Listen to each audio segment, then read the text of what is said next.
Hello, Adam. Welcome back to the basement. Thank you. I understand that you have a child? Yeah, she's 4. A daughter? Mm-hmm. Is there a movie that you're looking forward to sharing with her when she's old enough? Star Wars, obviously. Sure. And that's the thing of, like, what age is right to expose them to Star Wars? And Yeah. it's different for each movie. I saw it when I was like 5. Yeah, I think it's coming up soon. Is there a movie you're looking forward to sharing with her as a teen or an adult? Ooh, I'm still trying to figure out what exactly her interests are. And it Yeah, changes all I the suppose time, I right? suppose it's tough to determine that at such a young age. Yeah. My sister-in-law, when my nephew was young, she thought he was old enough to watch the live-action How the Grinch Stole Christmas. Okay. And it messed that kid up for years. He thought the Grinch was at his window all the time. I think that Poor movie guy. messed all of us up a little bit.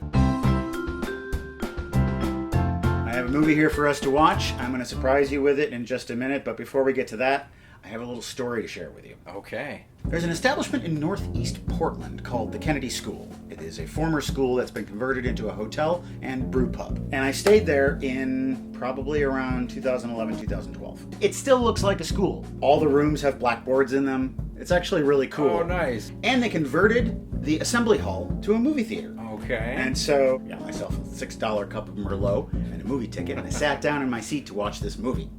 The movie we'll be watching tonight. Oh, now, wow. you might say to yourself, but Matt, I thought we only watch movies that you've never seen on this show. Well, Adam, the plot is about to thicken. The movie starts. I see like the first 10, 15 seconds of it, then the screen goes black, and the house lights come up. Really? Just sit there, not really knowing what to do. House lights go back down. Movie starts. 10 or 15 seconds. Exact same spot. Screen goes black. House lights come up. What? They get on the PA and say, "We're having some technical problems. Please stand by." We wait and wait and wait. My wine is long gone. House lights come down. Movie starts up. 10 or 15 seconds. Blackout. Does this several more times. Okay. Until eventually they come on the PA and they say, "We're sorry, we're having problems with our projector. It's not working, so we can't show the movie tonight." Oh, so you didn't get to see it? Didn't get to see it. Except for the first very few bits. Yeah, which is weirdly appropriate considering the movie that's in this envelope, from my understanding. I've seen the first 10 or 15 seconds of this more times than I care to count, but I haven't seen 1 second more. I've been wanting to watch this movie on this show for the past 12 years, and tonight it's finally going to happen. What is it? Source Code. Oh, what is this? Released in 2011, Source Code was directed by Duncan Jones, son of David Bowie, don't you know, and stars Jake Gyllenhaal, Michelle Monaghan, Vera Farmiga, and Jeffrey Wright. Gyllenhaal was attached to the project before Duncan Jones. He had seen Jones's previous film, 2009's Moon, and was so impressed by it that he recommended Jones to direct this film. Source Code. It makes it sound like one of these old hacker movies, right? Right. I presume that it's about computers in some fashion, and think so. this gift could turn your brain into a more efficient computer. What? Whoa, look at this. IQ twist? It's like a logic game? That is a one-player game. You can banish your family from the house and just sit and play that game for as long as you want. Age 6 to 99, so I've got plenty more years with it. Well, get up from your workstation and come on over to the break room that is the old leather couch, where we'll be sitting down and enjoying a sci-fi thriller known as Source Code. Ooh, boy. A man wakes up on a train, He doesn't know what he's doing, where he's at. or who the person is talking to him across the way. I took your advice. It was good advice. Thank you. Now that I know there are donuts in the scene, that's all I'm going to be able to think about. Why isn't anyone eating those donuts? He got no memory. He does know that he is Captain Coulter Stevens. of the military, but this woman across from him keeps calling him Sean. Sean? Hey, you dropped this. Oh, sorry. Thanks. I appreciate it. Thank you, ginger freak. Union Station. What is water? For God's sake, give me a donut. He gets up and goes into the bathroom, and he realizes he doesn't even have his own face. What? I'm beautiful. Look how handsome I am. But before he can get to the bottom of any of this, There's an explosion and the train blows up.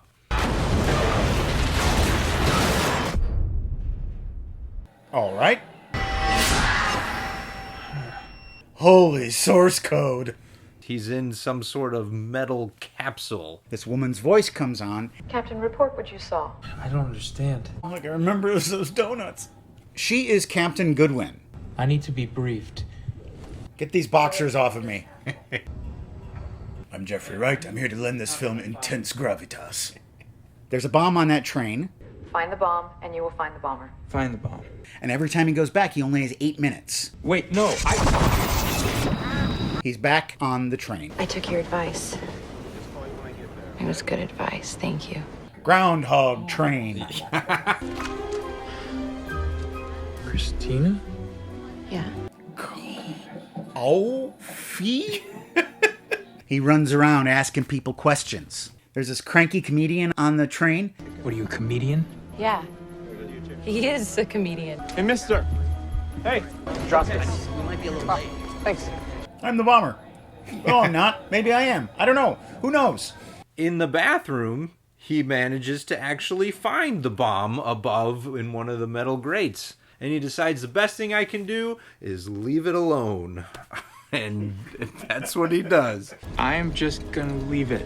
Yeah, it's like when you encounter a raccoon. Just leave it alone. Ladies and gentlemen, transit security. No, you're not. Are there any comedians on board who have familiarity with bombing? Ladies and gentlemen, I need all of you to turn off any personal electronic devices until we pull into the station, okay? That means laptops, pagers, anything electronic. It's 2011. People still have pagers, mostly pimps, but they still have them. It's 2011. The bomb blows up. He's back in the box.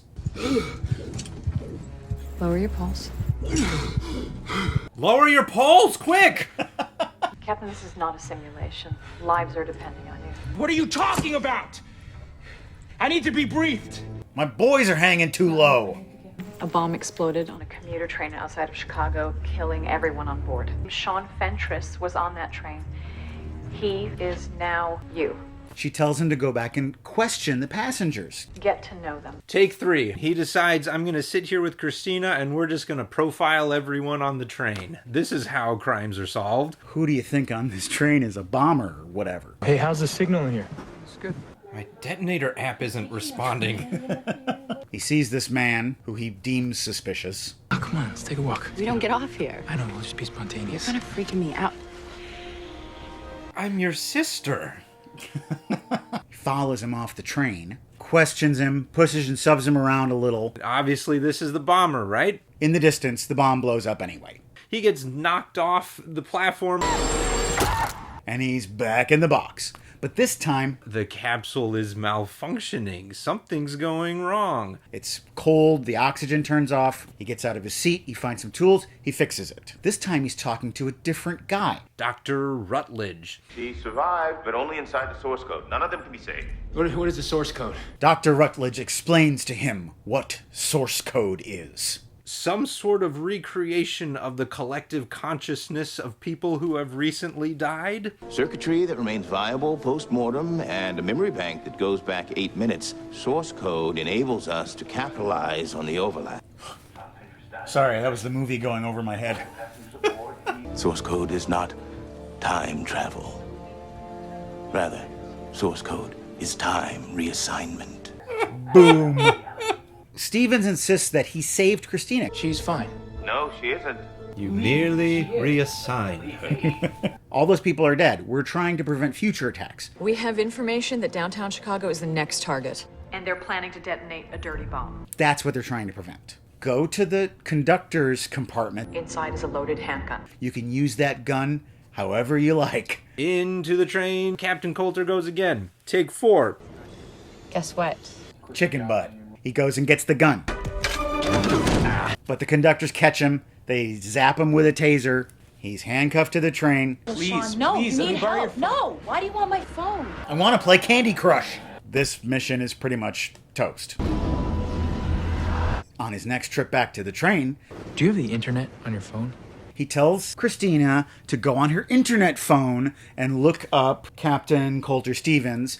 I've been having these dreams lately. Really vivid. Super hot dreams about this actor. Jake Gyllenhaal, have you heard of him? Look him up for me. On your internet phone.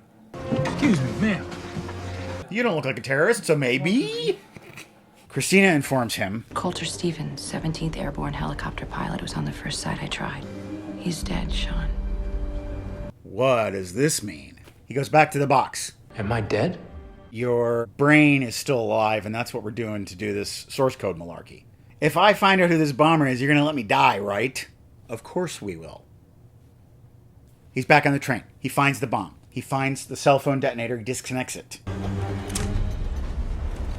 Oh, now that's living. And then he sees this other guy who gets off the train at the station before. Drop this. Wow. Thanks. Follows that guy. This is the bomber. He found him. Derek Frost.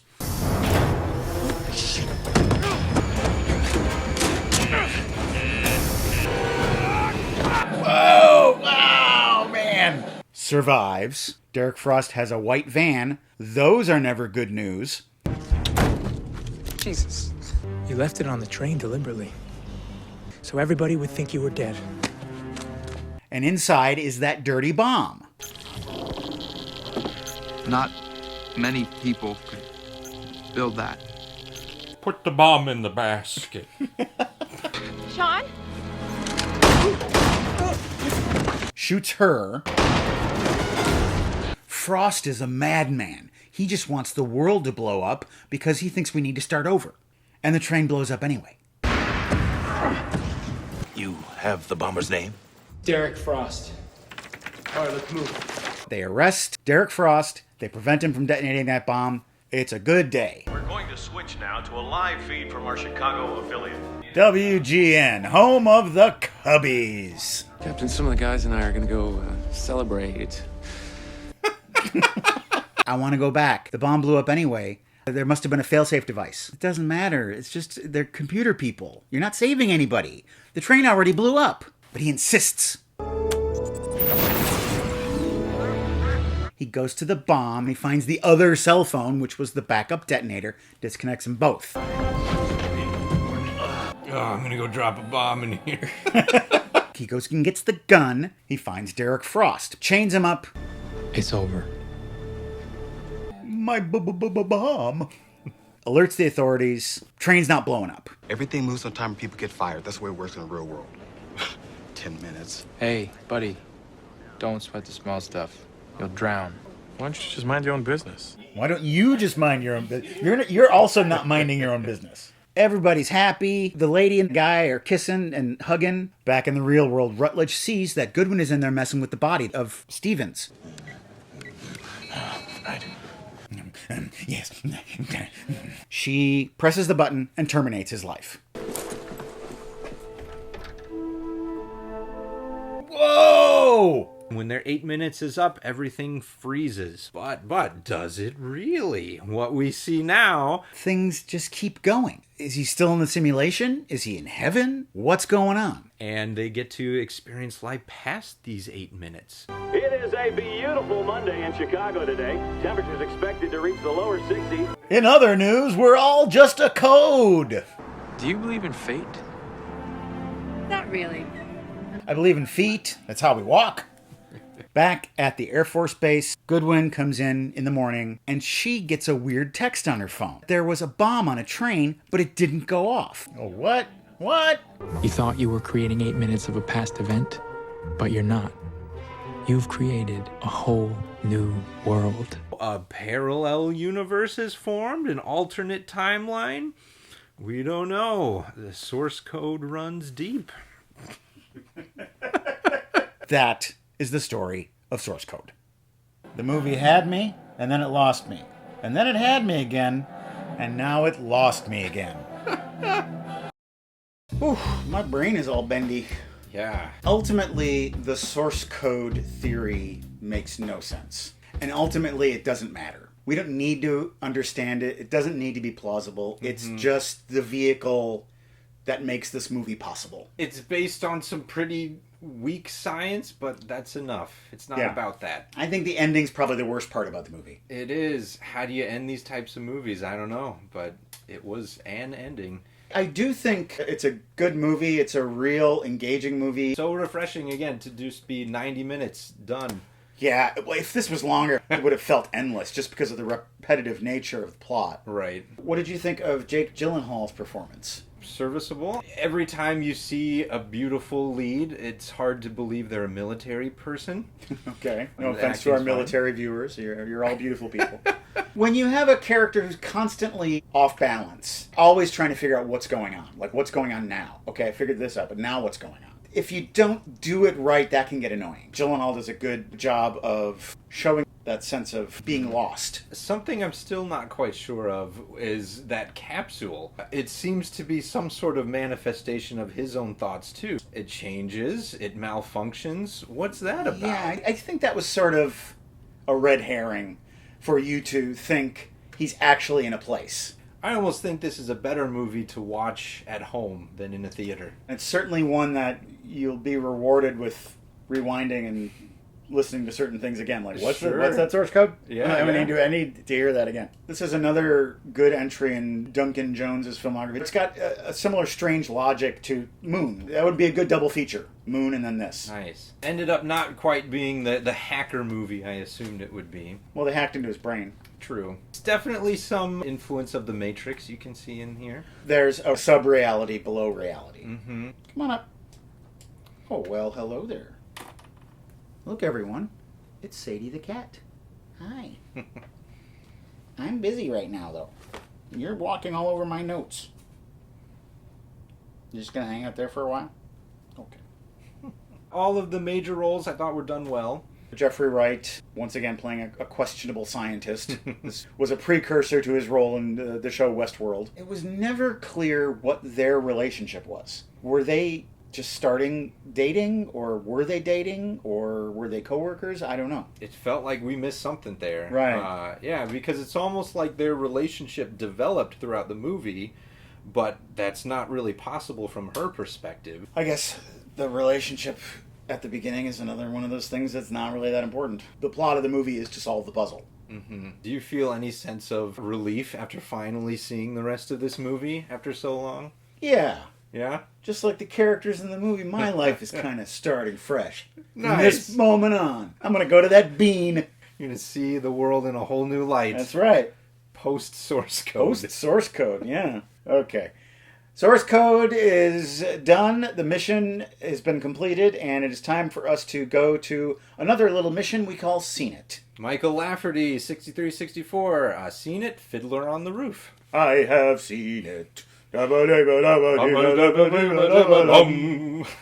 you enjoy it? It gets really sad at the end. Mm-hmm. But at the same time, it gets a lot less sad when you find out that they're going to America. Mm. You know, they're getting kicked out of their village, and they're like, yeah, we're going to go to America and stay with my relatives. Like, oh, you're going to go to America. Right, That's right. great. Setting up the sequel pretty well. Yeah, right. In my small town high school, I was in Fiddler on the Roof in high school. Were you Tevye? No, I got to play Perchik. If I was cast in Fiddler on the Roof, I'd want to play one role, and that is Laser Wolf. I learned a crazy fact about that. Topol, the guy who plays Tevye, at the time of that movie, he was 35 years old. No. He looks like he's 55. What? It's crazy. He just died recently. What a phenomenal performance, but that's astounding. Yeah. All the harp. I saw Alien too young. Seen it. Seen it. What a great movie. One of my favorites. It's kind of a perfect movie because every scene, even as it solves part of the mystery, it deepens the mystery. And every scene raises the stakes. Mm-hmm. There's no scene in that is unnecessary. It's like a perfect chain of a plot. It does this wonderful sci-fi thing of giving you glimpses at this bigger world, but doesn't explain it. And I think Alien, like its sequel Aliens, is a critique of the military-industrial complex. This Earth government will go through any means and sacrifice any number of human lives just to get a better weapon. Curse you, Jordan Show. 2001, A Space Odyssey. I've watched that movie, Dave. To be fair, I may not have seen the whole thing. I'm pretty sure I fell asleep for part of this one. I don't blame you for that. Yeah. If not watched in the right mood, this movie's definitely sleep-inducing. I want to see it again. I think I'm in a better place to appreciate it now. I think that's one of the things I really like about it is that it's so slow. Mm-hmm. And it really makes you feel like it has the pace of a trip through space. Yeah. Where everything takes such a long time. Right. I also think it's 4 separate movies, really. You know, there's the beginning with the apes. There's the untitled middle part where Dr. Haywood Floyd is commuting to work. The Jupiter mission with Hal, that's the famous part of the thing. And then there's the ending, the weird abstract art piece that is the end, which you probably slept through. I saw part of it. The best part about that section in particular is that it doesn't make any statements. It's just purely images and colors and sounds. And it's also really interesting that the 2 astronauts, Dave and Frank, they have no personality. HAL 9000, the computer, has more personality You're than they right. have. Because the story's not about characters. The story's about an odyssey through space.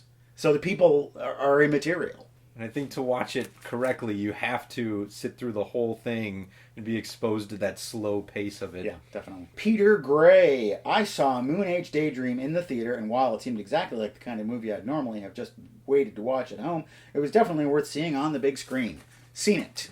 I've not seen it. I have not seen it. This is about David Bowie, who is Duncan Jones's father.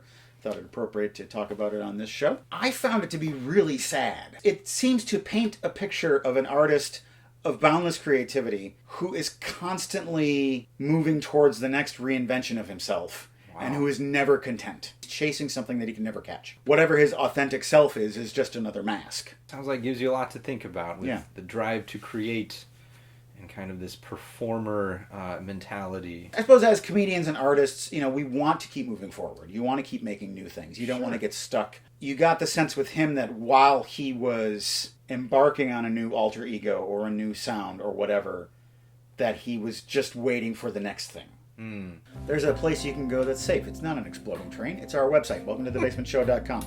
You can see every episode we've ever done, including the one I did with Adam here. And look what's there. You brought it back. It's been there the whole time. It hasn't moved. Jack, what are you doing? Jack Frost. There are PayPal donation buttons that you can click on, and you can make a one-time or rolling monthly donation to support this show.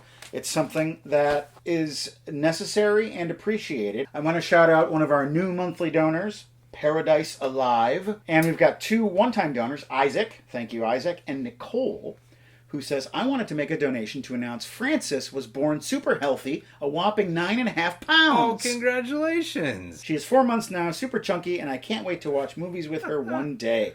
Congratulations to Nico and Jack. Yeah. And their donation was $7.11. And I'm still trying to figure out the significance of that number. 7-11. It's not the way to the baby. Yeah, it's just Slurpee Day, right? I guess. Adam will be back next week for unboxing, and we're going to open the mail, and there'll be other surprises. Adam, I got a bunch of questions that our viewers have posed to Adam. He's going to answer those. Oh, boy. So come back and take a look, and right now, look at this. I know it's you. You're done. You're done. What? You can't kill anybody anymore. What? I don't understand. You're gonna trigger the bomb with your phone. My name is George Troxel, a software engineer. Why would a software engineer be wearing a Star Wars shirt? That's totally unrealistic. I need to be briefed.